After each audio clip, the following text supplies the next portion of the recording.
Fabrizio Romano has given an update on the latest surrounding Frenkie de Jong and Cody Gakpo to Manchester United. What's going on? What rumours are true? How likely are the deals? When could it happen? And more, as well as reports coming in and confirming Manchester United's £40 million move for Cody Gakpo. Will PSV accept this offer? We'll be talking about that, as well as a news story that came out where McTomminay has been accused of bullying one of his younger Manchester United teammates, where McTominay has come out publicly and addressed these claims and the situation going on at Manchester United. And I'm going to be honest, McTominay is not a fucking bully, it's just wet wipes on the internet. But we will dive into that story because he does say some interesting things about the squad dynamics of the Man United dressing room and how they've all got to be open and honest with each other and how they all should confront each other if they have an issue, instead of going and leaking things and saying things behind each other's back to the press kind of situation. So I do want to actually dive in how McTominay addresses the situation. I thought that was quite interesting. So yeah, let's get into the McTominay situation, then let's get into the transfer news. So please do hit that like button and of course subscribe down below if you're new. So it was said that Scott McTominay denies bullying Man United teammate after video goes viral. And this was the video, and I don't know if you remember it, of Scott McTominay taking Alejandro Garnacho's hat in training and kicking it. Should McTominay have done that? Probably not. A bit pointless. But what did McTominay have to say on that? McTominay denied bullying his Manchester United teammate Garnacho during a training session that went viral. He said that he was criticised on social media and accused of bullying the 18-year-old, but McTominay has denied those claims and insisted it was a bit of a joke. And I think I, watching it, could tell it was a bit of a joke. Was it a bit pointless? Why are you taking his hat and kicking it? Yes. But I wouldn't have got, oh, McTominay's a bully. But you know what the internet's like? Oh, McTominay's a bully. Oh, he's so horrible. Oh, he's a bit of banter, bit of a joke. And McTominay said that basically he had a lot of people saying it was bullying, but it was a bit of a joke. He said Garnacho needs to keep his feet on the ground and keep working hard and he can be one hell of a footballer. And I think he's kind of saying he did it to just remind Garnacho, like, he's not, I don't know, like, the way he says it is almost like Garnacho, he's a young lad, he needs to keep his feet on the ground and be a good footballer, so I'm going to take his hat and kick him to show him he's not bosh it. I don't know, that's what I took from that comment, but that's how I interpretate it.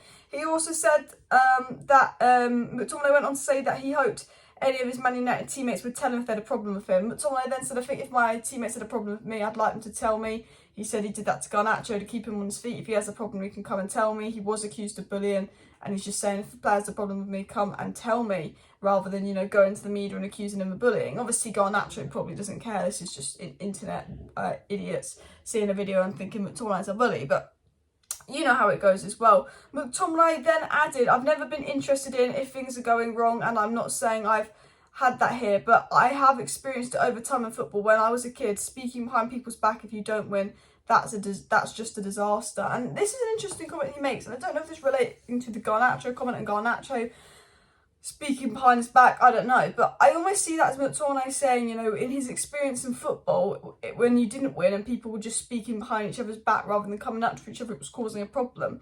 And I think he's actually referring to last season, but he doesn't want to say that, he doesn't want to get in any trouble.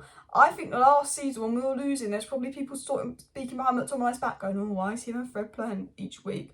Why, you know, Pogba was actually annoyed they were playing each week and all of that. And he's saying, I think if they've got a problem with me, they should just come and say it to me, which is true. I think McTominay's absolutely spot on. And I think this season, we know under Eric Ten Hag, if Man United players have a problem with each other, they all can get it out in briefings. Whenever we lose, Ten Hag does a briefing where he tells every player to shout it all out, and we've seen McTominay lose it at teammates, Sandro Martinez lose it at teammates. We know when we lost 6-3 to City, there's a big briefing. We know when we lost 4-1 to Brentford, there's a big briefing where we got it off our chest, how we felt, because Ten Hag's very been like, no going to the press and leaking things, no saying things behind each other's back. If you want to say something, you say it now, and we can say what we want to each other. I remember Ten Hag did that, and I think that's something new at United. Now, I'm not saying McTominay's referring to last season, but if I was to take an educated guess, I would assume he's referring to last season in the sense of, if you've got a problem with me, come tell me. And I think last season, and I think this has nothing to do with Garnacho, there was a lot of bitching behind each other's back. There was a lot of leaks coming out last season. In fact, we know there was a lot of bitching through the leaks.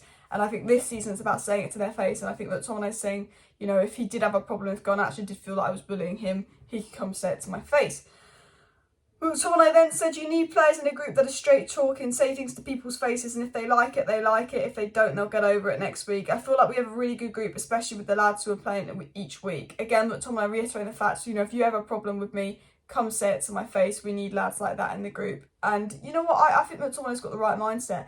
One thing about Scott McTominay is I don't think he's a bully. I think that's idiots on the internet. But I always think he's got the right mindset of, you got a problem, come say it to him. And I think, look, do I question McTominay's ability from time to time? Absolutely. Sometimes I think, is he good enough to play for United? But then sometimes he plays an absolute 10 out of 10.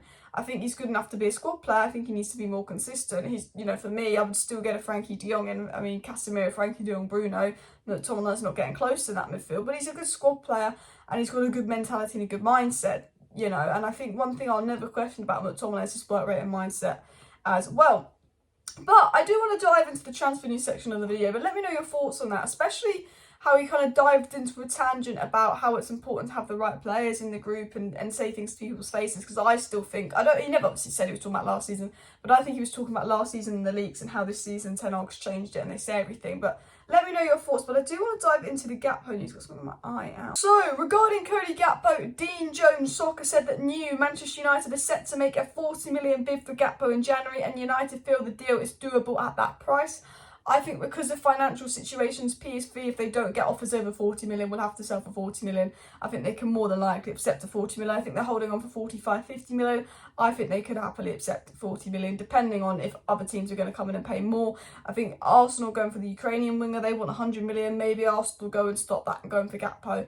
I don't know. But it was also said from Graham Bailey that Manchester United board have given the green light for a move for Cody Gakpo in January, as per Eric Ten Hag's request, and PSV have accepted that Gakpo will likely leave and they'll want 45 million. So again, it looks like Gakpo's going to leave. Ruud van Nistelrooy said, kind of suggesting that he's kind of accepted the fact that Gakpo might leave as well. And Romano said that Cody Gakpo does remain the priority for Man United. Romano was asked to update on that, and he said he just remains the priority. And I think Romano's very much confirming we are in for Gakpo.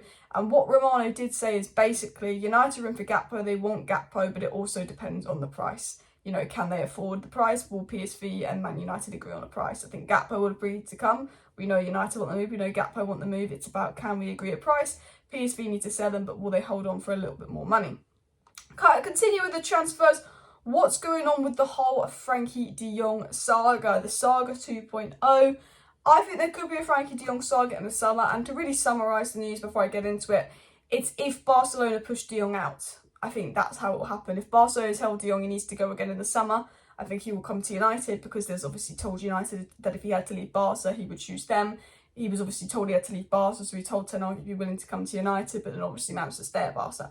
But it was said from Samuel Accuse today that Eric Ten Hag regards Frenkie de Jong as a world-class talent with requisite character, the slots into the United team and offer balance. Without a doubt, we know United need a midfielder. We know that Eriksen can't play week in, week out. Fred and McTominay, I don't think are quite at that level. It's Casemiro, who is also ageing, someone and Bruno for the midfield three, and then Eriksen also rotates in there. We know Moises Caicedo, Enzo Fernandez have been players of interest, but we know Frenkie de Jong's always been the dream. Bellingham we've also liked, but unobtainable.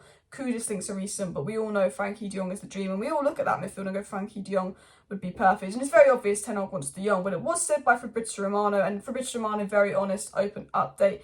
He said the only way that Frenkie de Jong will join Man United is if he tells Barcelona and people close to him that he wants to change, and at the moment that's not happened, and he's happy with Barcelona. Let's see if that changes.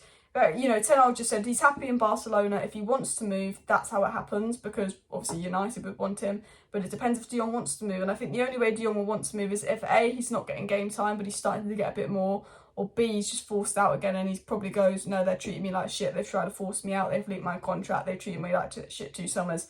Bish, bash, bosh, Ten Hag, I'll be your main man. But it was said by Samuel Accuse, who did say that Frenkie de Jong privately gave Ten Hag reassurances he'd be happy to join Manchester United, despite stressing publicly his preference to stay at Barcelona. Apparently, privately told Ten Hag he'd be open to joining, but he obviously used to say publicly he wants to stay at Barcelona because there's no way he'd get his deferred wages if he said he wanted to leave.